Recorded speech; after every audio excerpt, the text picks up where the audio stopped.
សួស្តីហើយក៏សូមស្វាគមន៍បាទវិលត្រឡប់មកជួបជាមួយនឹងវីដេអូរបស់ខ្ញុំសាជាថ្មីបាទអញ្ចឹងនៅវីដេអូនេះដែរគឺខ្ញុំចង់បង្ហាញបាទពីកម្មវិធីមួយមែនទែនបាទកម្មវិធីរបស់ចិនបាទអាប់ដេតចុងក្រោយបាទគឺថ្មីចឡើងតែម្ដងគឺកម្មវិធីបាទ DeepSeek បាទកម្មវិធី DeepSeek នេះគឺជាបាទកម្មវិធីរបស់ចិនបាទ AI របស់ចិនគឺធ្វើឲ្យបាទសហរដ្ឋអាមេរិកបាទភ្ញាក់ផ្អើលខ្លាំងមែនទែនបាទកូនពៅបាទសម្រាប់កម្មវិធីនេះគឺចិនបង្កើតបាទកម្មវិធីមួយនេះគឺអេមខ្លាំងមែនទែនបាទអញ្ចឹងកុំឲ្យខាត់ពេលយូរអញ្ចឹងបងប្អូនចូលក្នុងកម្មវិធីបាទចូលទៅកាន់កម្មវិធី Play Store តែម្ដងបាទបងប្អូនថាច់ទៅលើហ្នឹងបាទហើយបងប្អូនសរសេរពាក្យថា DeepSeek បាទ DeepSeek បាទ D double E P បាទដល់ឃ្លាតិច Seek បាទនេះបងប្អូនបាទបន្ទាប់ពីបងប្អូនបានសេរួចត្រឹមត្រូវហើយបងប្អូនចុចអាកន្លែងសញ្ញា search នេះមកបាទសញ្ញា search នេះមកបាទនេះបងប្អូនបាទអញ្ចឹងខ្ញុំធ្វើការ install រួចហើយបាទខ្ញុំធ្វើការដំឡើងរួចហើយអញ្ចឹងខ្ញុំបងប្អូនទៅសេបានដូចខ្ញុំហើយនេះចំណាំនេះរូបនេះបងប្អូន logo នេះបាទអញ្ចឹងខ្ញុំអាប់ដេតបាទខ្ញុំប៉ះទៅលើនឹងដើម្បីអាប់ដេតបាទ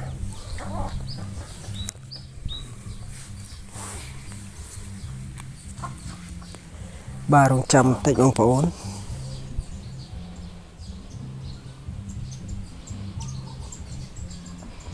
បាទអញ្ចឹងបងប្អូនធ្វើការចុចតម្លើងទៅបាទនេះគឺខ្ញុំអាប់ដេតបាទខ្ញុំដំឡើងរួចហើយប៉ុន្តែខ្ញុំបាទអាប់ដេតគឺកម្មវិធីនេះគេឲ្យយើងអាប់ដេតបាទអញ្ចឹងរងចាំបន្តិចបងប្អូនបាទកម្មវិធី AI របស់ចិនមកល្បីមែនទែនបាទធ្វើឲ្យបាទអាមេរិកគឺក៏ភ្ញាក់ផ្អើលដែរបាទនៅកម្មវិធីនេះបាទអញ្ចឹងសម្រាប់កម្មវិធីនេះ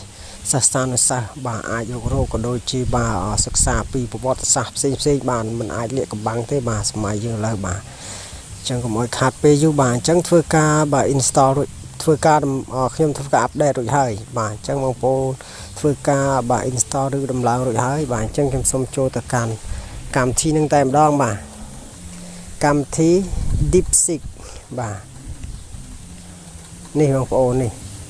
នេះបងប្អូនកម្មវិធីនេះបាទនេះខ្ញុំប៉ះទៅលើហ្នឹងបាទនៅពេលដែលបងប្អូនធ្វើការបាទដំឡើងរួចហើយបងប្អូន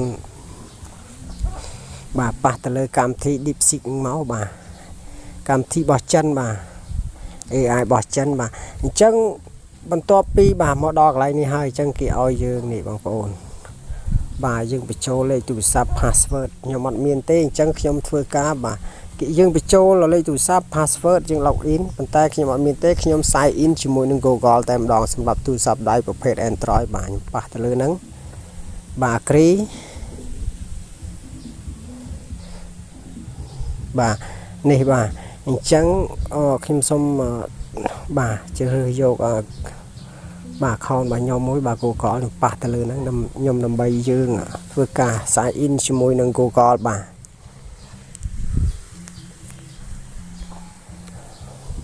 បាទរងចាំបន្តិចបាទអញ្ចឹងបន្ទាប់ពីបាទយើងធ្វើការបាទ sign in រួចហើយនេះ welcome to DeepSeek បាទ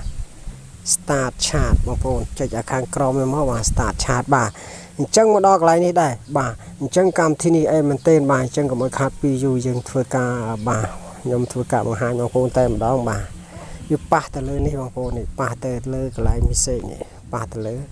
message DeepSeek បាទអញ្ចឹងយើងសរសេរចេះមកបាទអញ្ចឹងយើងសរសេរថាខ្ញុំសុំសរសេរចេះបងប្អូនប្រាសាទអង្គរវត្តបាទប្រាសាទអង្គរវត្ត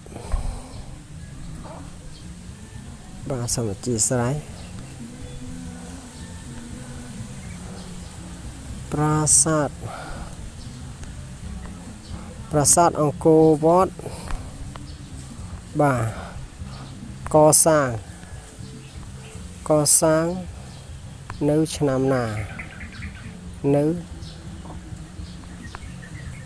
ឆ្នាំណាបាទតាប៉ុណ្ណឹងបាទអញ្ចឹងយើងដាក់ប៉ុណ្ណឹងសិនបងប្អូនអញ្ចឹងបន្ទាប់ពីយើងដាក់យើងសរសេរនេះបងប្អូនប្រាសាទអង្គរវត្តកសាងនៅឆ្នាំណាហ្នឹង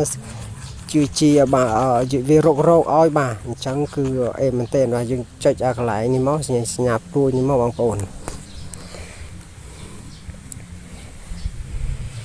បាទរងចាំបន្តិចបងប្អូននេះកន្លែងវិវលនេះបាទនេះបងប្អូនចេញឲ្យបាទប្រាសាទអង្គរវត្តនេះត្រូវបានកសាងនៅសតវត្សទី12បាទអញ្ចឹងកម្មវិធីនេះអេមែនទេបាទគឺវាបកស្រាយគឺវាធ្វើការបាទទាញយកនៅទិន្នន័យផ្សេងៗនៅលើពិភពលោកបាទប្រវត្តិសាស្ត្រផ្សេងៗបាទនេះបងប្អូនច្រើនមែនទេបាទនេះបងប្អូនគឺ AI របស់ចិនបាទកូនពៅបាទគឺអាប់ដេតចុងក្រោយបំផុតដែលធ្វើឲ្យសូម្បីតែអាមេរិកក៏ភ្ញាក់ផ្អើលដែរបាទអញ្ចឹងខ្ញុំមានកម្មវិធីមួយនេះយើងមិនបាច់ចាំពិបាកអានបានដែរបងប្អូនមិនបាច់ចាំមិនបាច់ចាំអានខ្លួនឯងគឺយើងឲ្យកម្មវិធីនេះវាអានឲ្យយើងស្ដាប់តែម្ដងបាទបងប្អូនខ្ញុំប៉ះទៅលើហ្នឹងបាទខ្ញុំចុចកន្លែងសញ្ញានេះបាទខ្ញុំម៉ោង 5:57 នាទីសូមអធិស្ឋានបាននេះប៉ះខាងក្រោមបាទប្រាសាទអង្គរវត្តបាទអញ្ចឹងខ្ញុំប៉ះលើកម្មវិធីនេះបាទអញ្ចឹងនេះសូមអធិស្ឋានបាទម៉ោង 6:12 នាទីបាទអញ្ចឹងប៉ះលើកម្មវិធីនេះហើយនេះប៉ះកន្លែងក្រហមនេះបងប្អូននេះកន្លែងខ្មៅនេះបាទអញ្ចឹងបាទប្រាសាទអង្គរវត្តធំកសាងនៅឆ្នាំណាចឹងយើងមិនបាច់ពិបាកអានខ្លួនឯងយើងដាក់ឲ្យកម្មវិធីនេះវាអានឲ្យយើងស្ដាប់តែម្ដងបាទវាងាយស្រួលមែនទែនបាទទោះបីយើងចេះអក្សរក៏ដោយគឺយើងខ្ជិលអានអញ្ចឹងយើងឲ្យគេអានឲ្យស្ដាប់អញ្ចឹងវាងាយស្រួលសឆ្នាំ1113ទៅឆ្នាំ1150យោងតាមការសិក្សាប្រវត្តិសាស្ត្រនិងសិលាចារឹកប្រាសាទនេះត្រូវបានសាងសង់ឡើងនៅដើមសតវត្សទី12ជាអក្សរតែងក្នុងរជ្ជកាលព្រះបាទសូរ្យវរ្ម័នទី2ឆ្នាំ1116ទៅឆ្នាំ1150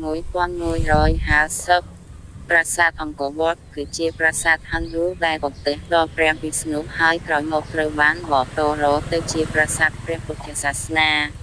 ប្រាសាទនេះគឺជាស្ថាបត្យកម្មដ៏អស្ចារ្យបំផុតមួយនៃអាណាចក្រខ្មែរនិងជាស្នាព្រះហស្ថដ៏ធំបំផុតនៃសម័យអង្គរបាទគឺអេមែនទេបាទអញ្ចឹងបើសិនជាបងប្អូនចង់ឲ្យខ្ញុំធ្វើវីដេអូនេះពីរបៀបដែលយើងដំឡើងនៅកម្មវិធីនេះដើម្បីឲ្យទូរស័ព្ទនឹងបាទយើងវាអានតាមសំណេរដែលយើងបាន search នៅលើនេះ search ហើយបាទ AI គឺវាចេញលទ្ធផលឲ្យយើងប្រយបាទតែម្ដងទិន្នន័យនឹងបាទអញ្ចឹងខ្ញុំចុចកន្លែងនេះដើម្បីយើង new chat បាទយើងប៉ះខាងក្រោមនេះមកបាទអញ្ចឹងបងប្អូនទៅសេចេះទៀតមកបាទយើងចង់ដឹងថាសេចេះទៀតមកបាទ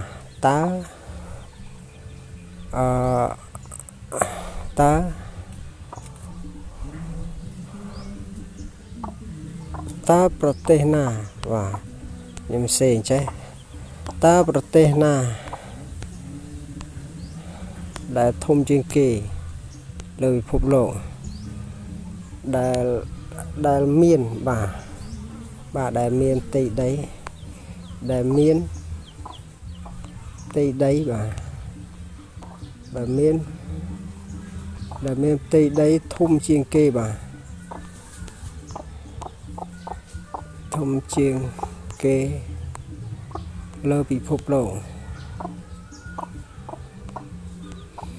លើពិភពលោកបាទអញ្ចឹងយើងទៅសេប៉ុណ្ណឹងយើងចង់ដឹងថា AI ហ្នឹងបាទកម្មវិធីហ្នឹងតើវាចេញលទ្ធផលបែបណាបាទអញ្ចឹងបងប្អូនចុចអាកន្លែងសញ្ញាព្រួយនេះបងប្អូននេះប៉ះទៅលើហ្នឹងអញ្ចឹងមក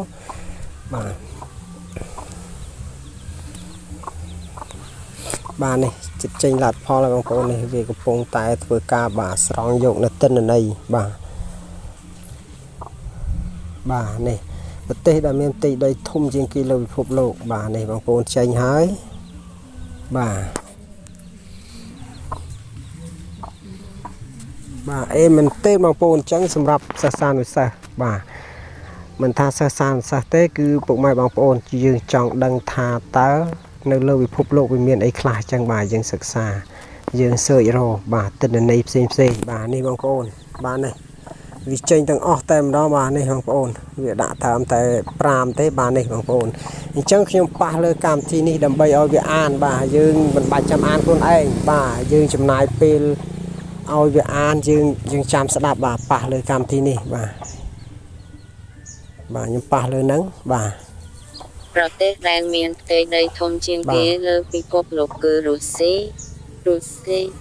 ដែលមានផ្ទៃដីសរុបប្រមាណ 17,98,246 គីឡូម៉ែត្រការ៉េ រុស្ស៊ីក្រវ៉ាត់នៅតូលើផ្នែកធំនៃទ្វីបអឺរ៉ុបនិងអាស៊ីហើយមានផ្ទៃដីធំជាងប្រទេសដែលធំជាងគេបន្ទាប់កាណាដាជាង 1.8 ដង បញ្ជី5ប្រទេសដែលមានផ្ទៃដីធំជាងគេលើពិភពលោក 1. រុស្ស៊ី 17,98,246 គីឡូម៉ែត្រ 2. កាណាដា 9,984,670 គីឡូម៉ែត្រ 2. សហរដ្ឋអាមេរិក បាទអញ្ចឹងកន្លែងនេះបងប្អូនកន្លែងគីឡូម៉ែត្រ2នេះគឺវាអត់អានឲ្យពោះ AI វាអត់ដាក់នៅលើអញ្ចឹងគីឡូម៉ែត្រ2តាមពិតគីឡូម៉ែត្រការ៉េអញ្ចឹងបងប្អូនកន្លែងហ្នឹង161គីឡូម៉ែត្រ 2 រួមទាំងតៃវ៉ាន់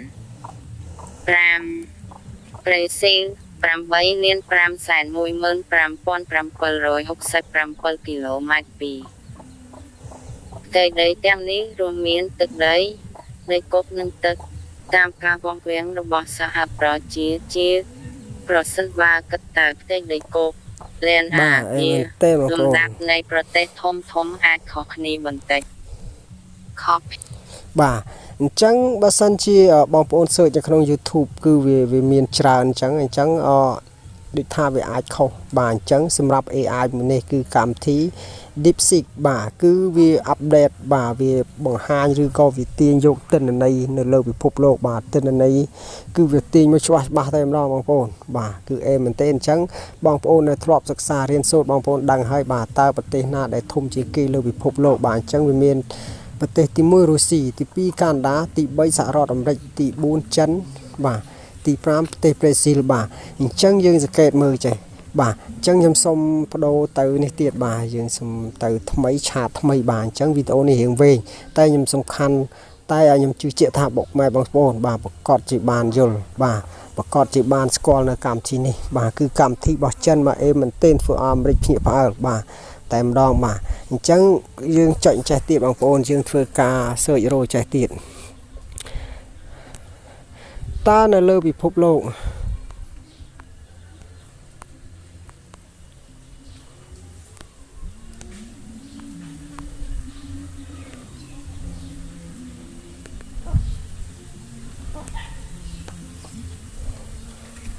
នៅលើពិភពលោក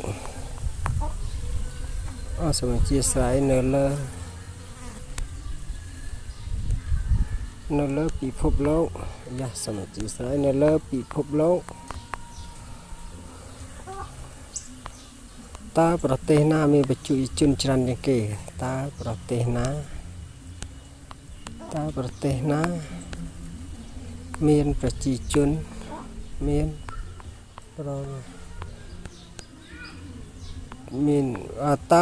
តើប្រទេសណាមានចំនួនបាទយើងចេះមានចំនួនប្រជាជនច្រើនជាងគេ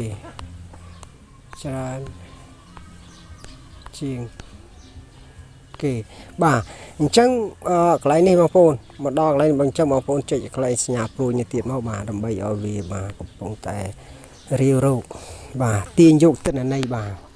អញ្ចឹងយើងចាំមើលទាំងអស់គ្នាបងប្អូនបាទខ្ញុំថាអេមហើយកម្មវិធីនេះបាទអេមសេមមែនទែនបាទនេះបងប្អូនណាចេញហើយបាទអញ្ចឹងទិន្នន័យនេះគេដាក់នៅនឹងស្រេចបងប្អូនបាទអញ្ចឹងបងប្អូនអាចដូនកម្មវិធីនេះយកមកប្រើបានបាទសម្រាប់យើងសិក្សាចៅជាវបាទទោះបីយើងមិនមែនជាសិស្សក៏យើងត្រូវមានកម្មវិធីនេះគឺអេមែនទេដើម្បីយើងដឹងពីប្រវត្តិសាស្ត្រដឹងពីអ្វីៗនៅលើពិភពលោកបាទនេះបងប្អូនបាទអញ្ចឹងនេះបងប្អូនបាទអញ្ចឹងបន្ទាប់ទៀតណាបងប្អូនខ្ញុំប៉ះលើកម្មវិធីនេះទៀតដែលខ្ញុំបាទធ្វើការដំឡើងនេះបាទអញ្ចឹងយើងប៉ះលើនេះប៉ះលើកន្លែងខ្មៅនេះកន្លែងសើបាទយើងនៅលើពិភពលោកតើប្រទេសណាមានចំនួនប្រជាជនច្រើនជាងកប្រទេសដែលមានចំនួនប្រជាជនច្រើនជាងគេនៅលើពិភពលោកបច្ចុប្បន្ន bà chẳng nhầm xông cài tận nên tị bằng bồn xông cài tận nên tị bà này tràn chiên mình chiên kế tràn chiên cô bà chẳng bằng bồn trong thưa ca cài sầm hồ rồi mua có cài tua sò passport lên nâng máu hai bằng bồn chạy cái lại edit này cái lại không đai này dương cài tị máu bà này cái lại này dương cài tị máu bà xong rồi chia sài còn bà này này chẳng nhầm thưa ca lục trắng nhầm đã sợ bên bà hai bàn to bị dương thưa ca ca sầm rô rồi hai con con bạc lại nhà pruy này từ đại máu bà lên nâng máu bà chẳng dương ca lại nị bằng phồn bà nâng bằng phồn dương ca từ nâng cha chiên kê bà chẳng ở vị tranh xa thay tiệt chẳng mà sân chỉ bằng phồn trong ca bà bị bệnh rư tập bọt này bằng phồn thay chạy để đôi khi mà bằng hai mình nâng bà đi bằng phồn chạy này bà chẳng cứ về chuyện là năng tiết bằng phồn bàในឆ្នាំ 2023 បានថាវាអាប់ដេតចុងក្រោយបាទចំនួនដែលគេបាទរាប់បញ្ចូលហ្នឹងបាទនេះបងប្អូននេះមានចំនួន10ទេសតែម្ដងគឺវាបង្ហាញនៅលើនេះតែម្ដងបាទនេះបងប្អូននេះមែនទេបាទវាចេញលទ្ធផលអស់នៅបាទអញ្ចឹងអស់ហើយបាទអញ្ចឹងខ្ញុំសូមប៉ះលើអាហ្នឹងដដែលបាទនេះប៉ះលើអាហ្នឹងខ្ញុំប៉ះលើហ្នឹងឲ្យវានិយាយបាទខ្ញុំចុចទៅ play ទៅនេះប្រទេសដែលមានប្រជាជនច្រើនជាងគេ10ប្រទេសរួមមាន1ចាន់1.4000 លាននាក់2ឥណ្ឌា1.3000 លាននាក់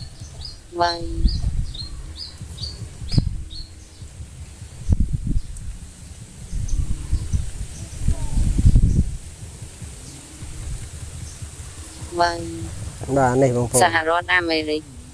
331 លាននាក់4ឥណ្ឌូនេស៊ី273 លាននាក់5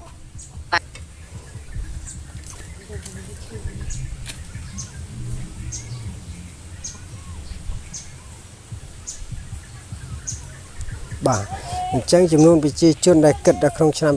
2023 បើសិនជាក្នុងឆ្នាំ 2024 គឺប្រទេសឥណ្ឌាច្រើនជាងគេបាទអញ្ចឹងនៅក្នុងនោះគឺមែនទេបងប្អូនបាទអញ្ចឹងសម្រាប់សិស្សនិងសិស្សឬក៏ពុកម៉ែបងប្អូនបាទអាចប្រើនៅកម្មវិធីនេះបានបាទអញ្ចឹងមែនទេបាទកម្មវិធីនេះបាទអញ្ចឹងវីដេអូរបស់ខ្ញុំគឺមានតែប៉ុណ្្នឹងទេបើសិនជាបងប្អូនចង់ខ្ញុំមកធ្វើនៅនេះបាទកន្លែងកម្មវិធីនេះចង់ខ្ញុំបង្កើតឬមួយក៏កំណត់បងប្អូនខមមិននៅក្រោមវីដេអូហ្នឹងខ្ញុំនឹងធ្វើកម្មវិធីនេះជូនបាទអញ្ចឹងវីដេអូរបស់ខ្ញុំគឺមានតែប៉ុណ្្នឹងទេបាទមុនបងប្អូនចុចបិទបើសុំឲ្យបងប្អូនដែលថ្មីបាទជួយចុច follow ឬក៏ like page របស់ខ្ញុំនេះមួយដែលខ្ញុំដាក់នៅខាងក្រោមនេះសិនបាទបងប្អូនដែលថ្មីជួយចុច subscribe នៅ channel ថ្មីរបស់ខ្ញុំដែលខ្ញុំដាក់នៅខាងក្រោមនេះពិសេសផងបាទវីដេអូរបស់ខ្ញុំគឺមានតែប៉ុណ្្នឹងទេបាទក៏សូមអរគុណនិងគោរពលាបាទ